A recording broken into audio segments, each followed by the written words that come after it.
Big Questions. I'm Nicky Campbell. Osama bin Laden may be dead, but his followers live on. On Friday, the Pakistan Taliban killed 80 people in revenge for his death. Now, Britain is a centre for the spread of Islamist ideology too, which poses not just a security risk, but also inflames tensions between our communities. So, our one big question this morning is, does Britain have a problem with Muslims? We're live from Birmingham at Edward VI School, Handsworth School, and we have a lively local audience. And on the panel for you this morning, an excellent panel we've got for you. From Quilliam, the counter-terrorism think tank, Majid Nawaz, the veteran foreign correspondent, Dame Anne Leslie, the leader of the Respect Party and Birmingham City Councillor, Salma Yaqub, and from the Muslim Educational Centre of Oxford, the Imam, Dr. Taj Hage.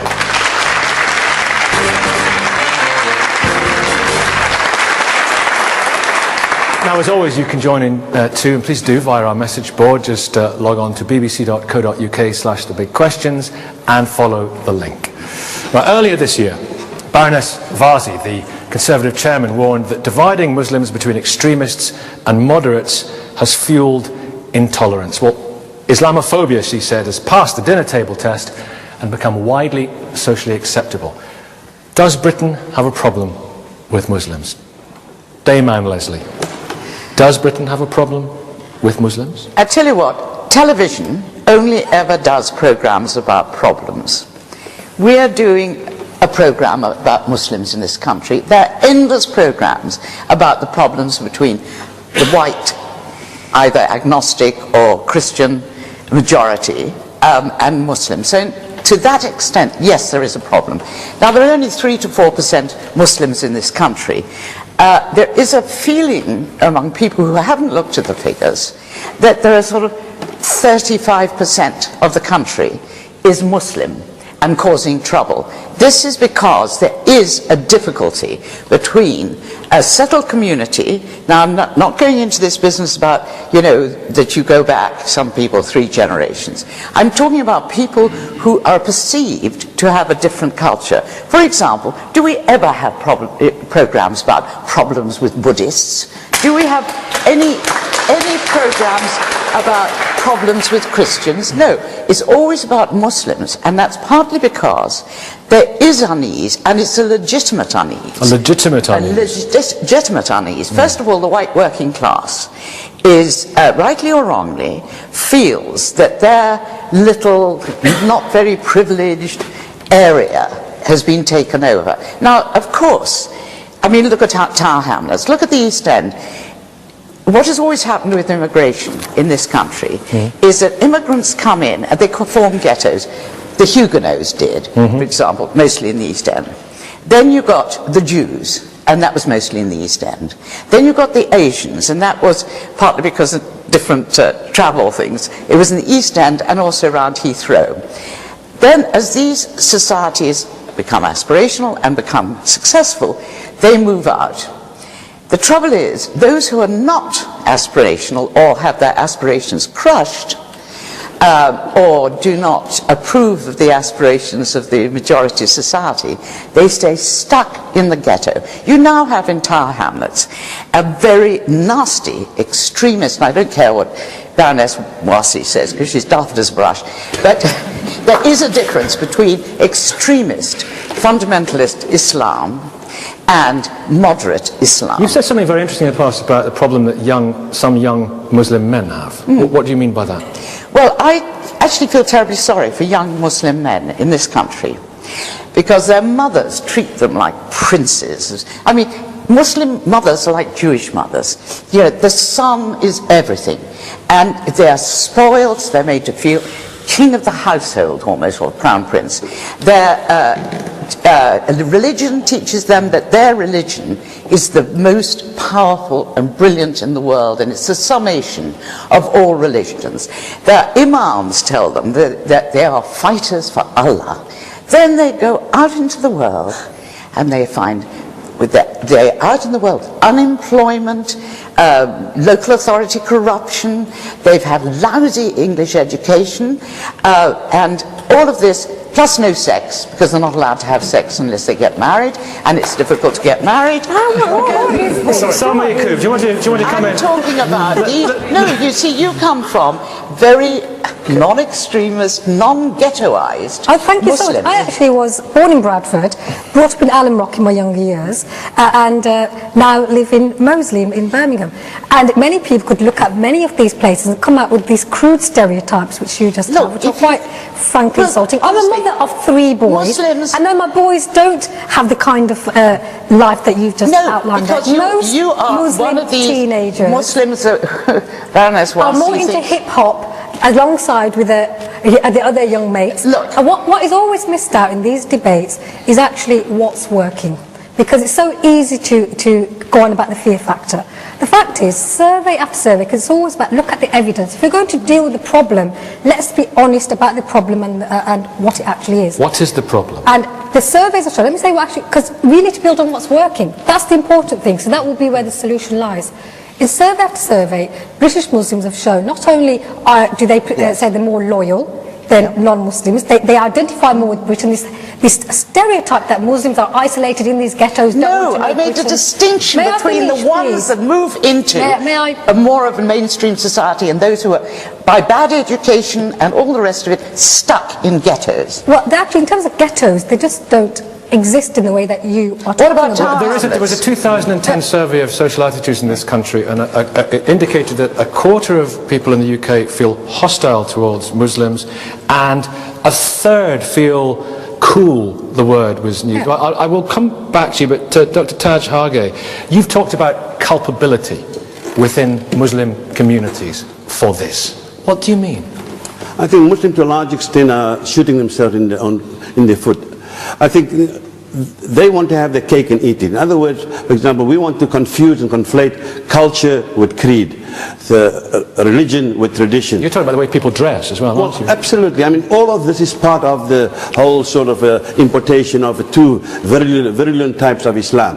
Both of them are coming from the East. One is the Middle Eastern Arab variety, which are the Wahhabi, the Salafi, the Ikhwani, and one is the Indo-Pak variety, which is the Deobandi, the Jamaat Islami and Tabligh Jamaat. So all of this type of ideology is showing, being imported here and creating this them and us mentality. You've talked of people dressing in pajamas and stuff. What do you mean by that? I mean, we have pajamas with long unkempt beards and thinking this is the rigor, this is normal. Now, Islam, for example, is the biggest religion in a place called Indonesia.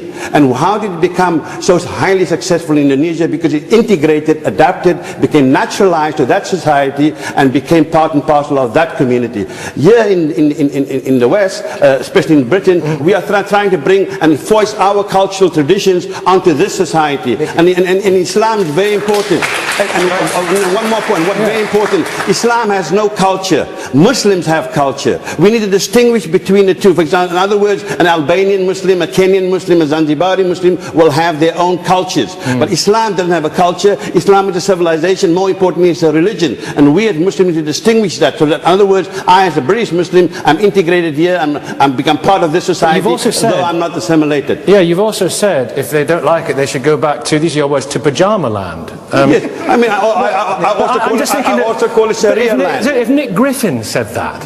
Yeah, I'm entitled to say that because I know where they're coming from. I think this idea that somehow they've come here voluntarily. Why have Muslims come here? They've come here to work. They've come here, in my case, to study. They've come here for family reunions. They've come here for asylum seeking. And if they're voluntarily in this country, they need to adjust and adapt to this society instead of living in fairyland. Fairyland. I think if we take a step back. You almost said fairy dairyland, which was an expression used by David Cameron in the Commons. If we took a step back and saw how passionate Taj has got about that subject, I think we can probably begin to understand everything that's wrong with what he just said. I think you're emotionally involved in a subject. And you're of course not. No, I'm trying. He's monetarily involved. Oh, thank you. I'm trying. So allow me just to make the point. Salim here says you're monetarily involved. Yeah. Your organisation is accused by some Muslims say you represent no Muslims, and some Muslims say you get all your money from the American right, and the British government, and neocons, and this, that, and the other. And they say that you're a stooge. Yeah. Okay. So allow me now to make the point once we've got all the names out of the way. And the point I was going to make is that if we're going to talk about, there is a problem with extremism in the UK, but I don't think we should be worrying about how people dress, frankly. I don't think extremism isn't how someone dresses, because extremism is actually forcing your opinion on somebody else, whether it's by violence or by law, to enforce a dress code. It's not about how individuals choose to dress. And if we want to force people to dress in how we define, in a British way, like the French have done, I think that's just as extreme as those who want to force a woman to cover their hair. So I think that the French model of secularism, to say that a woman is not allowed to cover her face, or the Iranian version of Islam, to say that a woman must cover her hair, both of those are two sides of the same coin. Some people, it's a visible difference. And I would object to both. And I think that what Taj has just talked about, when he talks about pajamas, he talks about people growing their beards, there's absolutely nothing wrong with a person deciding to dress in this way or that, or a man deciding to shave or grow his beard, or a woman deciding to cover her hair or not. These are individual choices that we must respect Taj, as go liberal to a folk society. music festival, you see a lot of beards there as well. Absolutely. But Anne Leslie, do you want to come back in? I mean, seriously, that was a rant. That was a rant. By Taj? Yeah, that was a rant. I'm afraid, Majid, I totally disagree with you. I mean, what's sure you important do. for us to realize is that, listen, we Muslims came here voluntarily. Now, if we come here voluntarily, we need to adjust and adapt to this society. You might have come here voluntarily. I was born in this country. Yeah. What are you talking about? Your father came voluntarily. Your dad came voluntarily. You don't know my father. Yeah, your dad came voluntarily. Hold on, you don't know my father. I was born in this country. Don't talk about my father, talk about me. I was born in this country. I can dress how I choose. I choose to dress in this suit. Yep. But at the end of the day, if any other person who's British can choose how they want to dress, then I have the same rights. As Muslims, we shouldn't conflate Islam with culture. I'm not talking about Islam. I'm talking about my liberal rights to Dame Anne dress Leslie, how I'm I going to choose. broaden it to the floor. Dame Anne Leslie, Salma, I did promise you, but Dame Anne Leslie. There's always rows about who finances what organisation. You are accused of being financed by American... I can assure you I'm accused of many things. Yes, I know. But then, of course, what I really object to is the heavy amount of financing of Wahhabi doctrine, which is the extreme form, from Saudi Arabia. Saudi spends its petrodollars on trying to spread Wahhabism, which was always a very small minority sect, born in the desert, the Arabian desert in the 18th century, to try and spread it around the world. Now, in fact, I've been on with Salma on her program on the Islam Channel, and it was a delightful and interesting and fine program. But I go onto the Islam Channel for the question and answers Well done, and Salma. other channels. Yeah. These are all financed by Saudi by various means, and you listen to the question and answer things. Yes. Two young people ringing in who are confused, don't know what. And one young girl said, I just started to the mullah, or imam, or what do they call them. I had just started menstruating. She was very nervous about uttering this terrible word. I'm told I can't touch the Quran. And he said, no, you can't. I mean, he spoke for ages, but anyway, he said basically, you can't touch the Quran when you're menstruating unless you wear gloves. Another of these imams said, if you, a woman... Are we talking about extremism or I know, but this is what's the how relevance many of it? people go into... We can talk about the Torah, we can talk about the Bible, we can talk about I know, what but people they are find offensive, what they're not. They But are not where young people go constantly. I mean, there are only 300,000 Jews anyway in this country. I'll come to you in just 1 second, because you've been classified as one of these Salafi, Wahhabi people, this particular strand. But Nicky, Salma, I did promise you've allowed to come back to you. two kind of really big rants, and so much is spewed out, and it's like kind of what... Salma, have your own rant. Go on. So at least let's get a sense of perspective here. Less than 3% of people in this country are Muslim. Yes, when it comes to loyalty, when it comes to tolerance, when it comes to democracy, all these British values, which I believe actually human values, are what British Muslims want, share, advocate with passion. Right. And all we hear about is the problem of people who apparently just want to segregate themselves off and are causing all this unease. There is unease in white working class areas, not because of Muslims, but because of genuine poverty, because they have been abandoned by the mainstream establishment. The BNP exploited that, racialised it. But the good news is this, and I would say Britain does not have a problem with Muslims. British politicians definitely try. If I may, because it was nicely teed up to come to Salim Chatgai now, who, some say that you represent this strand of a very orthodox It's Islam. not orthodox, it's really heretic. Well, I don't know what I believe yet, so I think I've been your spiritual mentor, Hatham al-Haddad, has said, for example, he said this, right?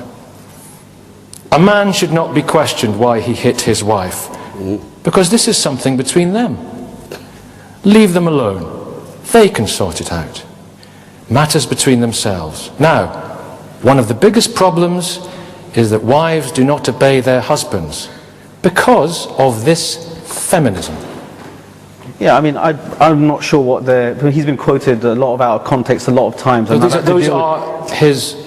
No, but would you agree? I'm not here to answer him, but what I will say... agree with that statement? No, let me just explain what... Let me explain what the I issue... did ask, do you agree with that statement? A statement? No, of course not. I don't agree with that statement. But I don't believe, because I know him very well, I don't think he would have said something like that. He's been quoted out of context many a time by a very biased media. We took it verbatim off YouTube.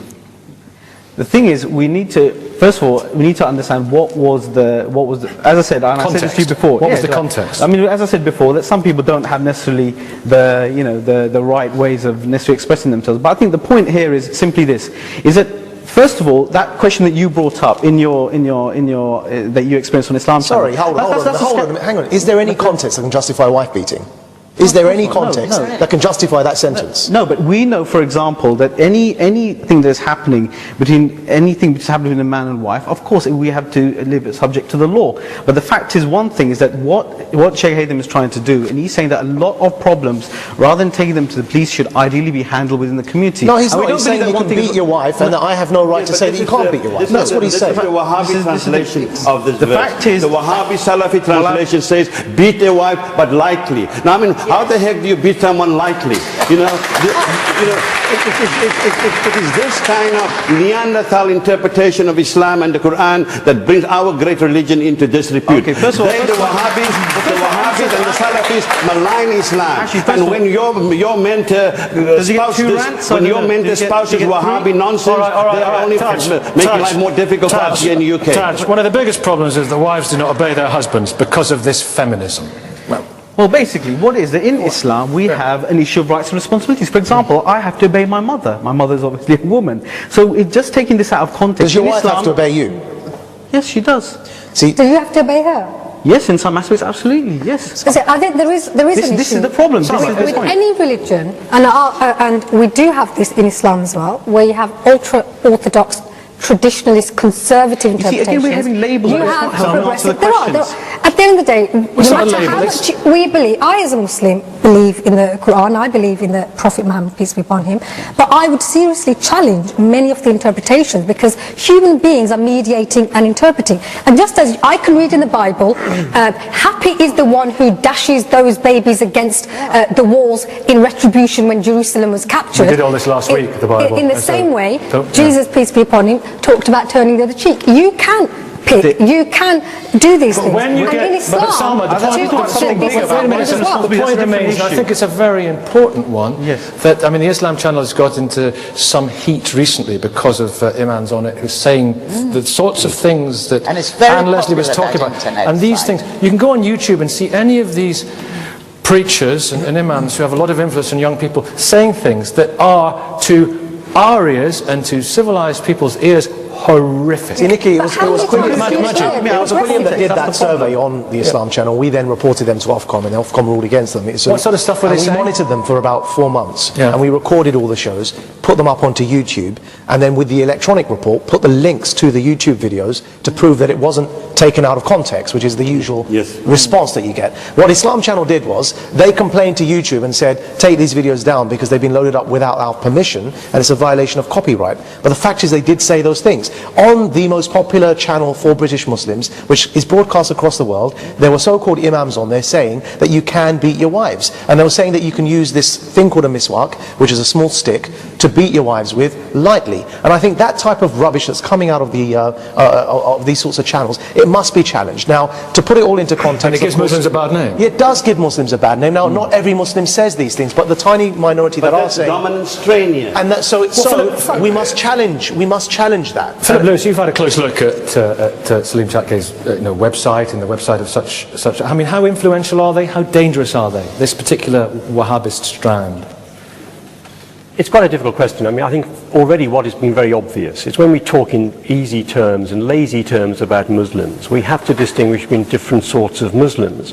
In the Christian tradition, we wouldn't confuse and conflate Ian Paisley with the Pope, but we routinely do that sort of thing with different Muslim groups.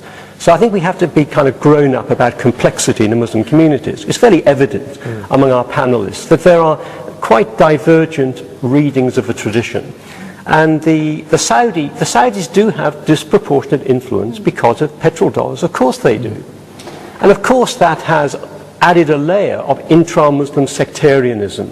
Of course it has. And I think any grown-up conversation is going to bring that out in an appropriate way. I was born and brought up to begin with in Pakistan, which at that stage was actually more Sufi, which is more mystical. For example, it loves music. One of the greatest musicians, Qawwali music, Nusrat Fateh Ali Khan, whom I worshipped. I know that's not a Muslim thing you're allowed to do.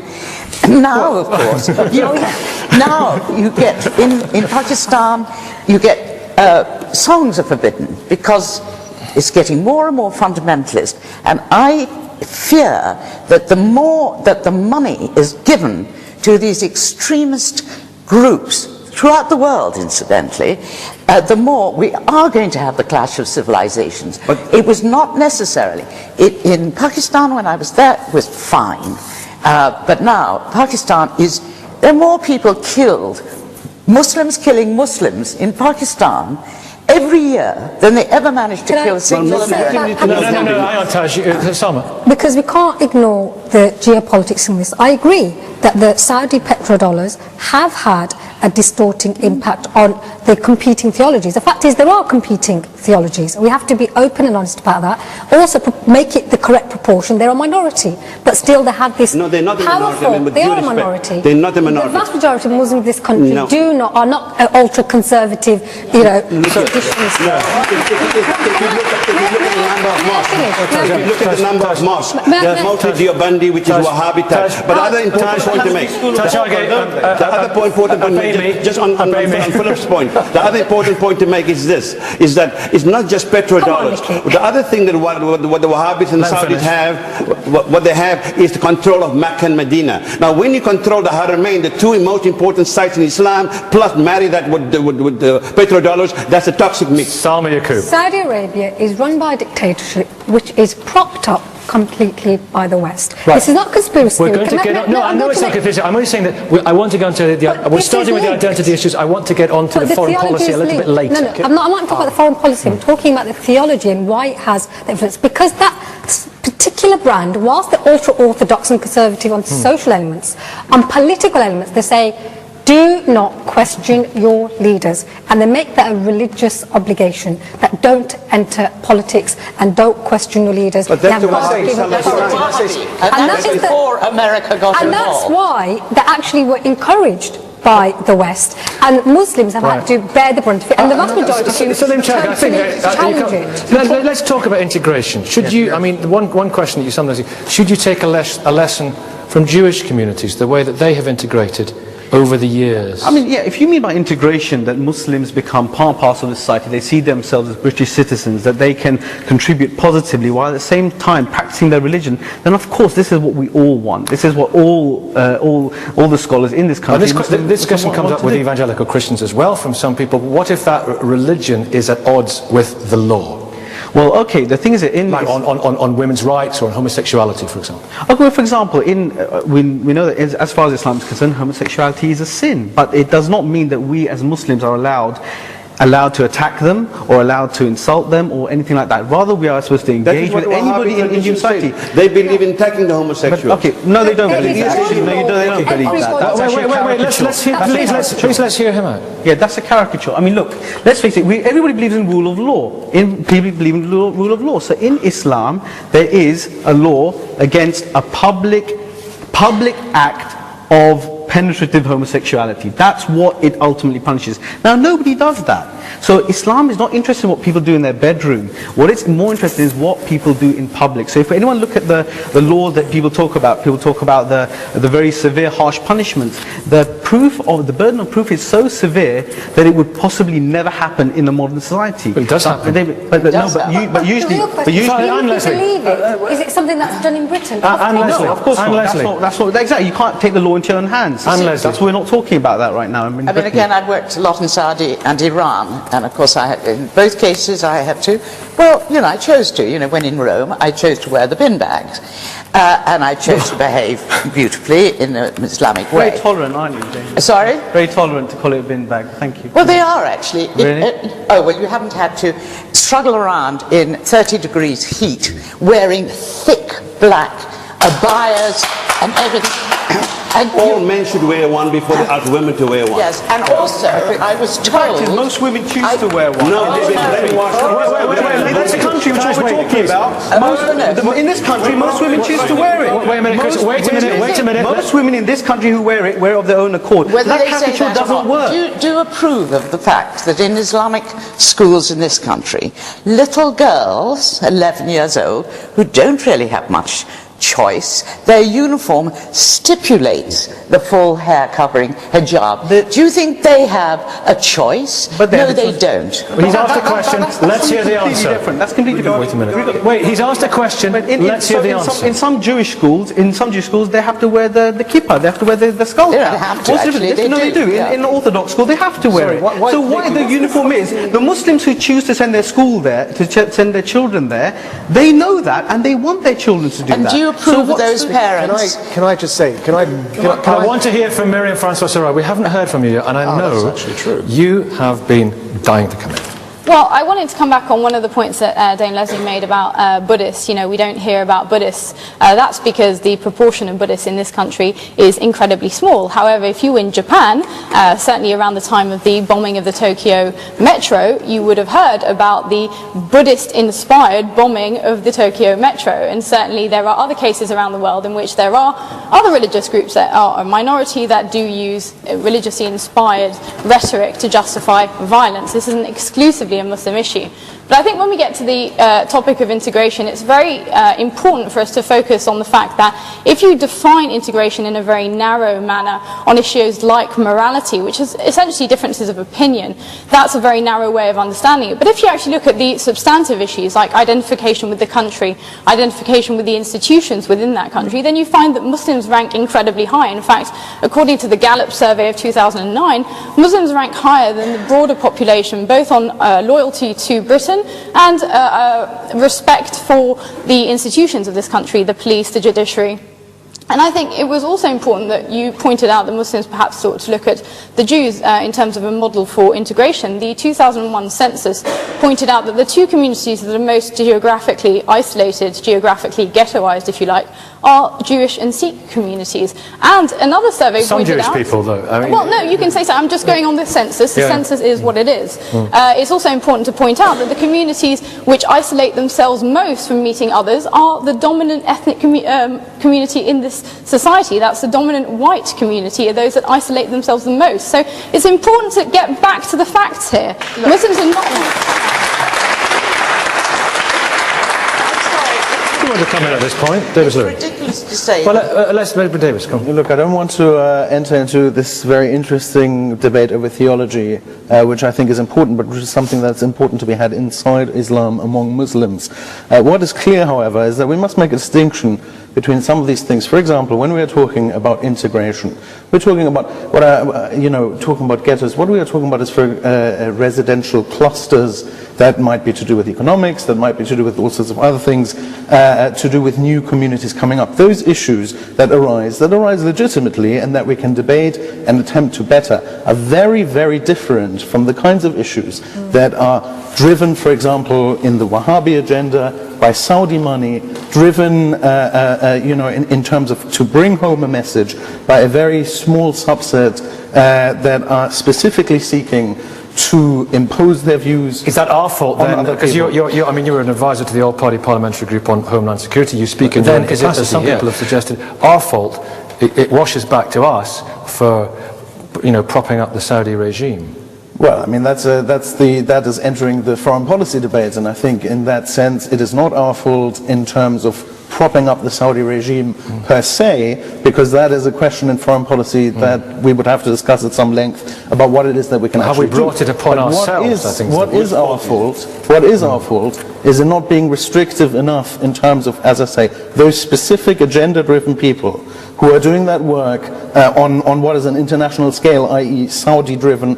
If you go to the Saudi embassy and you pick up materials there that are distributing this kind of separatist ideology, then that is something that we, need to be on top of and need to stop. Let me just, we did, ultimately it was decided not to invite Anjem Choudary and his colleagues. It brings a chuckle to Dayman Leslie, but of course, I mean, we'll discuss how serious these people are and how dangerous they are in a minute. They are very conspicuous. That's a point.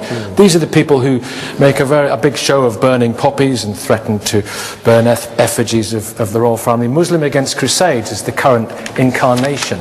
And but it was decided not to have Anjem on the programme or any of his colleagues, but he sent an email, a message of support, one might say. Salma Yaqub has negated her Islam by wanting to legislate in Parliament, whereas Muslims must believe Allah is the only legislator. Taj Hage is not a Muslim because he's rejected things known by necessity in Islam, like the hijab and women not leading men in prayer. Well, you agree with that, sir, do you? Yes, you do. Okay, we'll come to you in a minute. He rejects the Sunnah, the actions of the Prophet. Majid Nawaz is not a Muslim because he's negated his Islam by allying with non-Islamic regimes such as the British to silence Muslim voices, and also by denying there was anything called Sharia to be implemented within society. Now, all right, you chuckled, Dayman, but Majid Nawaz, how much attention should we give Can I say these people? I want to congratulate your show for not having them on. I think there's a wonderful because we have got a Muslim on the panel, according to him. So that's right. So we have one Muslim because we have Salma. Dayman's you don't actually know. Dayman's about the nearest we get to it, I think. Can I just you asked me a question, allow me to. So, congratulate you for not having him on. He's too many times the media is fascinated. They have this fetish interest with Anjem Choudary. Anjem Choudary represents about 0.0001% of, even if that, and a couple of thugs on either side of him. Now, the problem is actually bigger than that. It's good you haven't had him on. However, there is a problem with extremism among certain Muslims in this country. Does the stuff that he says resonate with a significant amount of young people? We mustn't bury our heads in the sand. So, as well as recognizing that Muslims must be able to dress how they choose, and the problem isn't with dress and all those things that I've said earlier, I also acknowledge, and it's the work I do, that there is a problem with extremism, and we have to be vocal and challenge that extremism. And I think the best thing to do is when other Muslims stand up and challenge that level of extremism. Can I get some examples? So just finally, before I defer to Salma, because I never thought I'd actually find myself in a position to say I agree with Salma. Actually, I've been agreeing with much of what she said on this show today. So before I do respectfully defer to her, I would just like to say that the gentleman that clapped that statement in the audience, that's an example of the type of extremism. Well, should we talk to him? Yeah, we must challenge that, because how can he sit there and clap when Taj is insulted as not being a Muslim? It's just, I just find it really shocking that he thinks that he can agree with Anjem. Which bit did you clap? I just remember, it was a bit about Taj Hage. If you had actually listened when I actually clapped, I actually clapped when it was pointing to that gentleman, not to you. Let me finish. If I just say, and let me finish, right? I actually agree with everything that you said, and also with the other, I think panelists there. But a lot of the stuff that this doctor has said is actually not part of Islam, and is actually against Islam. And I actually clapped when because since he's been talking, I've had my hand up, because a lot of the things that he said make me look bad. I've got a beard, I dress a particular way. Okay, I'm not a problem to society. I get on with everybody. I work with the community and all that kind of thing. The bit you actually clapped at, were you agreeing with the general point or this specific point? By rejecting, Taj Hage is not a Muslim because by rejecting things known by necessity in Islam, like the hijab. Yes, it's actually mentioned. It's actually mentioned in the Quran in Surah An-Nur, chapter 30 and 31. It's an actual. It's not just something that's been actually in the community or has been said. It's actually part of the religion that the woman must wear. The woman must wear hijab. Okay, this is not something which is being taught to us by our culture. Women must wear hijab. That's right. Taj Hage Unless you're saying that the Quran is wrong. Let me respond. Unless you're saying that the Quran is wrong, you're right. Please let Shagir respond. Right. I mean, the word hijab appears in the Quran 8 times.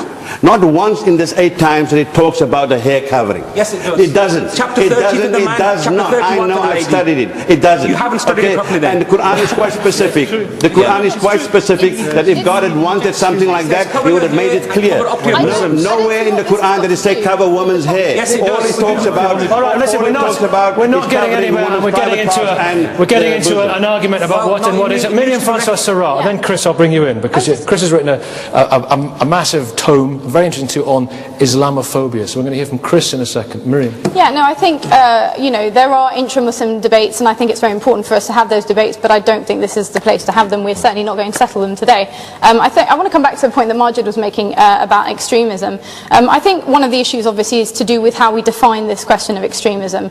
And I think there is a differential treatment of Muslims when it comes to the issue of extremism. Europol stats for 2010, the European Policing Agency, tell us that actually Islamic types of violence are less than 1%. 99.6% of terrorism in Europe is perpetrated by non-Muslim terrorists. And yet, if we look at the way that this is presented in the press, we see there's an overrepresentation of Muslim terrorism in the press. And we also see that there's a differential treatment of Muslims when it comes to terrorism. You don't often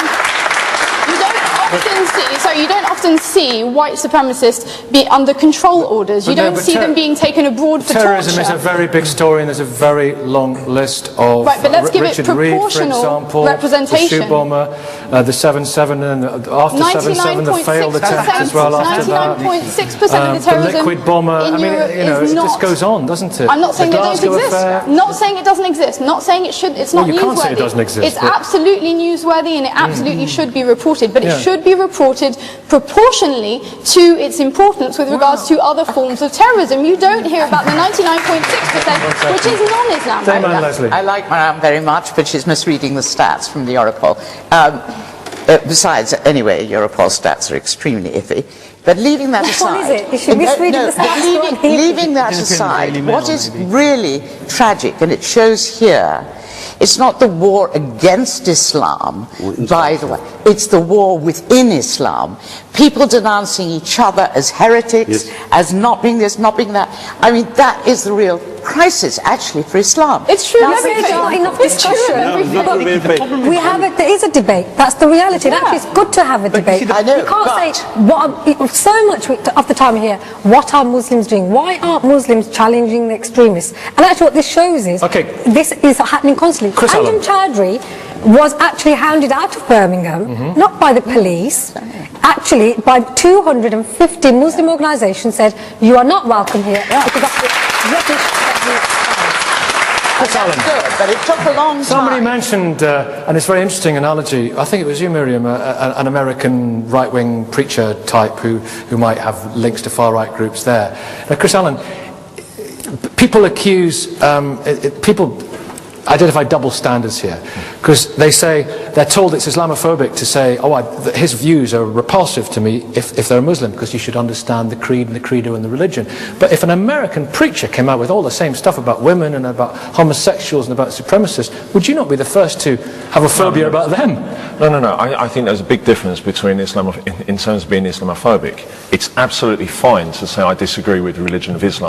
It's absolutely fine to say I disagree with Judaism, with Christianity, I disagree with atheism. It's perfectly fine on that level. It's Islamophobic when you hate Muslims because you hate the religion. Right. And then you put that in that's a very, very clear point to be made. Right. And I do have to say, I think that, it had some of the things that have been said up there, been said by Nick Griffin or by the EDL, there would have been a much wider outcry. Have you heard Islamophobia in this school this morning? I would suggest that the suggestion that the burqa is a bin bag, I would suggest that that's a very... you try wearing it. You try why wearing would I? it. I'm not going to try wearing a miniskirt. No, because you're a man. It's a ridiculous I can concept. insult something that I'm forced to wear. You're not forced to wear it. You're wearing a red cardigan. I'm talking about Saudi but I thought we were talking about a problem in Britain. Well, wait a minute, let's explore this. I'm just saying. Let's explore it, Dayman. I know we come to Yusuf stuff's going to come in a second. Why is it Islamophobic if somebody thinks that is ridiculous?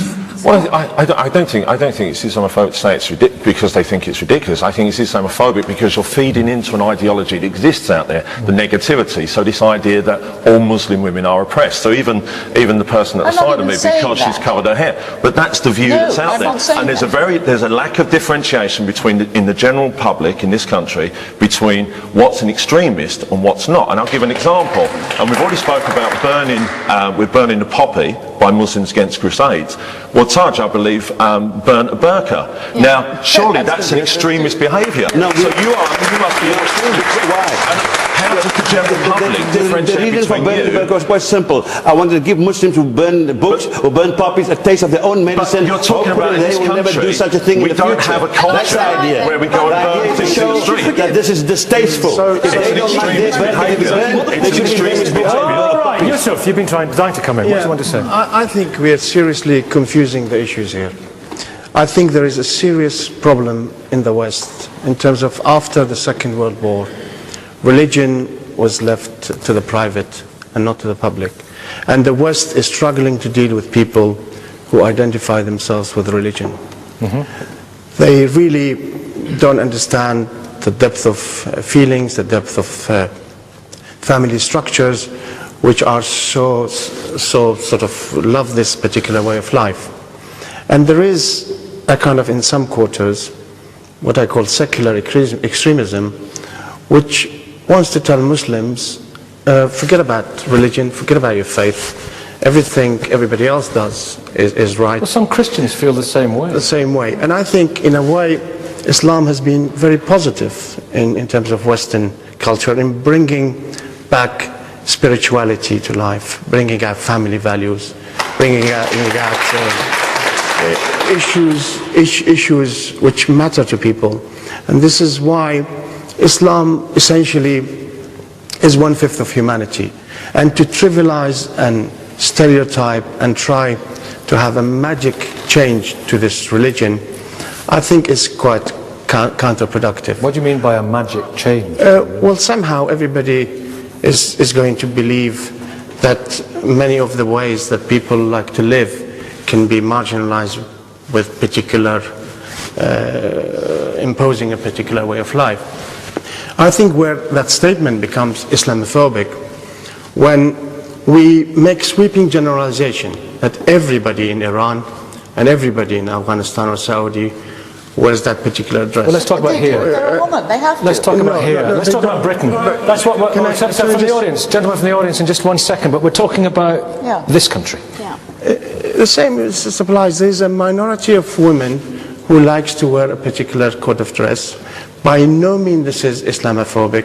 This is Islamic, and to actually pick on all the negatives. You see, this debate within Islam about reformation, about reinterpretation of faith is a very genuine and valid one. Okay. But the problem is when we pick on all the negatives and we make it part as Islam, and the whole tone we speak about Islam is negative. You said, what do you want to say? Sorry, this gentleman here. Secular society sorry, I promise what I'd like to say, we're going to move on in a minute. Regarding the dress, what was referred to as a bin liner, I think there's another perspective that's neither religious nor political, and that's a human element. The idea of our faces, all of us in here, when the camera's on us, we can express ourselves. You're able to see what I think and what I believe through my face and the expression of my face. It's my belief that if the eyes are just exposed, then it becomes very difficult to see. All of us have been given a face whereby it's not necessarily a sexual thing, it's whereby we can actually communicate with our face. Now, if we're talking about integration, there's a difference between assimilation and integration.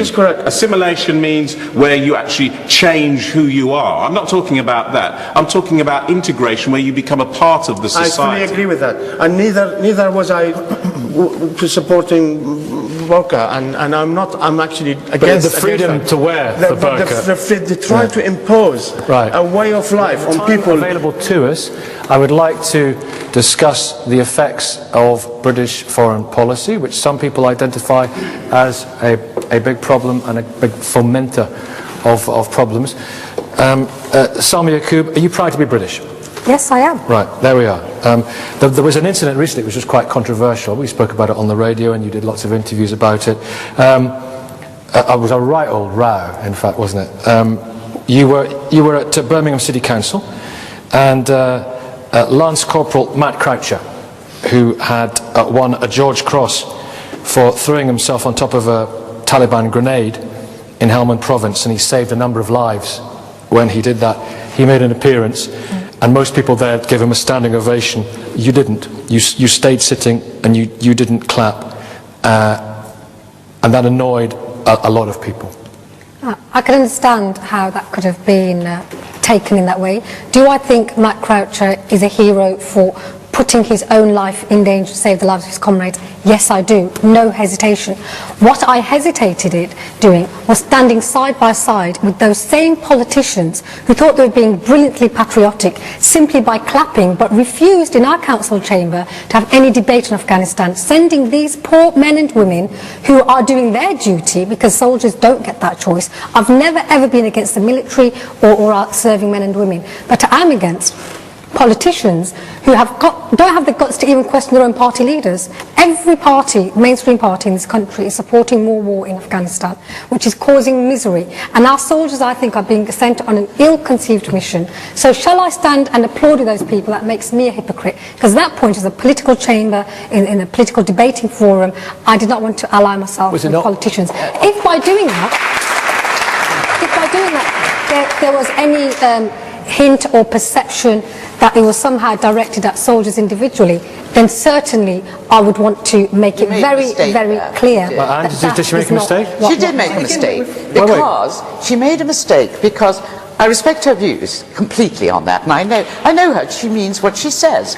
But the problem was she deliberately, by not honouring him, whom she admits was a hero, and doing it very publicly, she stored up trouble for Muslims in this country. And she is smart enough and savvy enough to know that that was, I hope you realise, a mistake. Because nobody outside Birmingham City Council cares a fig about what goes on in the council. What they care about is overall, and they see a Muslim woman refusing to honour a British soldier's death. Salma, can I suggest that, your point you've just made is a perfectly valid point. It could have perhaps been demonstrated in a different way. Because, I can agree with that. Because, so it's not about because what happened as a result is exactly what was just said now, that the impression was then created by an anti-Muslim hungry certain element of the press that Muslims don't honour British soldiers. So I think that I oppose, the invasion of Iraq. I've always opposed it. I still oppose it, for the record. But I think that I wouldn't, in this particular sensitive situation, I wouldn't want to give the impression that Muslims have a problem with British soldiers, because that's the Anjem Choudary type of, I have 3 sons. So, would I be proud if they were to defend this country? Yes, I would. But you don't think that is defending this country, though, do you? But do I feel that there is this silence? Because in a way we cloak ourselves. Yes, there is a silence. There's no real debate because it becomes what politicians. Yes, there is endless debate all over this country. If I can finish, please, because what politicians are doing actually is using more and more of our public space to say yes, we should salute our serving men and women, which is right, but they use that as an excuse to silence any genuine criticism or dissent because it becomes disloyal. I don't get hung up on whether what I did in terms of tactics was it right or wrong. I can completely understand, how it was taken. You can understand the row, But the substantive point is this: why do we have this silence when the consequences of that are so grave? But I wish you'd done it in another way. I wish you'd done it because there are Muslims out there who do want to kill. But let's talk about the wider issue, which is actually, is it not a no-brainer if we, as part of some alliance, go bombing Muslim countries, some Muslims in this angry, some of whom are young and hot-headed, will be angry? I think it's what do you think, David Slewin? Well, I think we have to start by defining the terms of the trade of the debate in the first instance. I just want to come back to Salma. Let's talk about foreign policy. If I may. I want to talk about Salma, but I want to talk about the terms of trade and foreign policy as put, and I want to talk about some of the things that Salma said.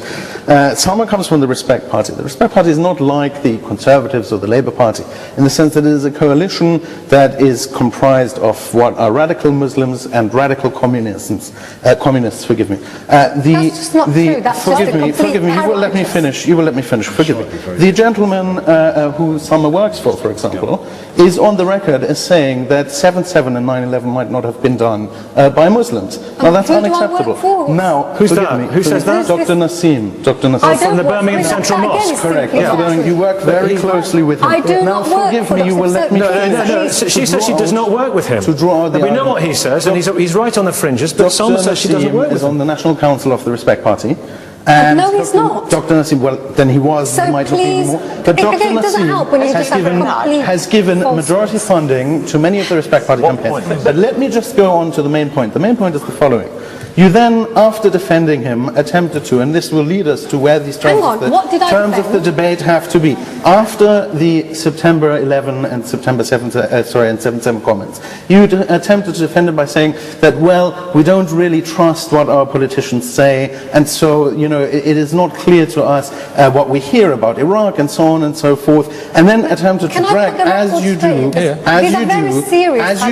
continuously up and down this country, this debate onto a plateau whereby you paint a picture of a Western imperialistic policy that is drawing in response the kinds of things that 9/11 are. I think you are actually on the record as having said that 7/7 was something of a reprisal in a way. This is unacceptable. You can't say I think somebody is on the record. You've got to come on with... I think really, Salma Yaqub needs a right of reply, and I'd like to hear that now. I have, from day one, unequivocally, unhesitatingly, with my words, with my actions, condemned terrorism, extremism, whether it's done in the name of religion or politics. After 9/11, I went to New York.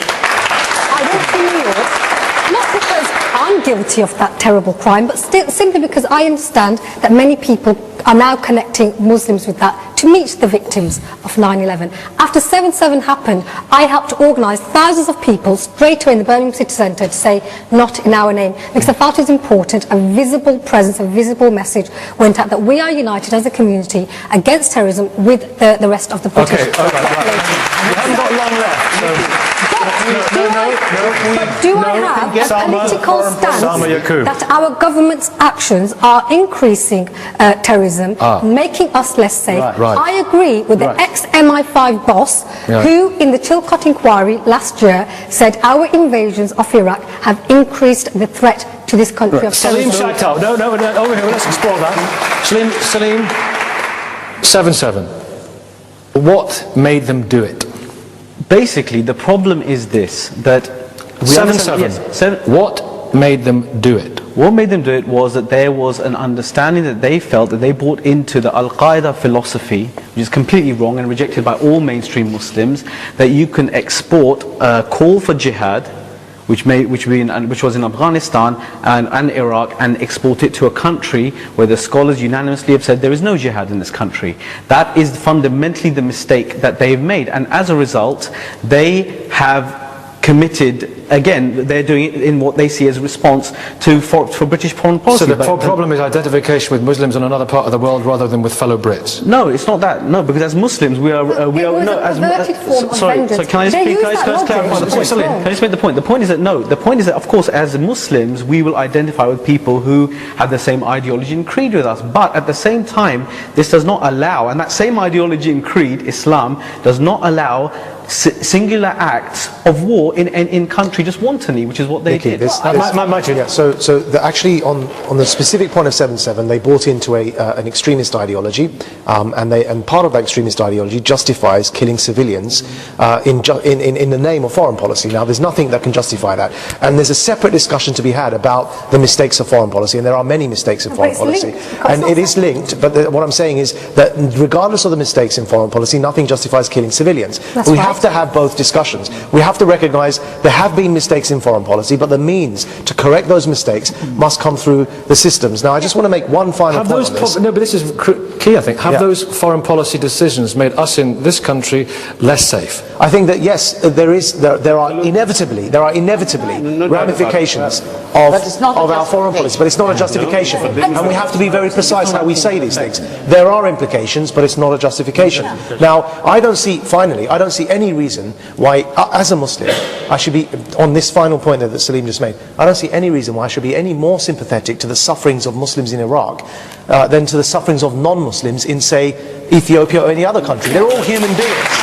And so, I just want to say that final comment is part of the problem we're dealing with. Is that the problem, what he said then? Part of the problem. As Muslims, we should care for human beings and not just react when other Muslims are attacked. I agree with that. So, but in which case, please be more precise when you speak, because it gives the impression we're only concerned about other Muslims, and that's a problem, because other people do have that impression. I think you were under the Wahhabi Salafi narrative, the word jihad has been totally distorted and maligned. The word jihad appears.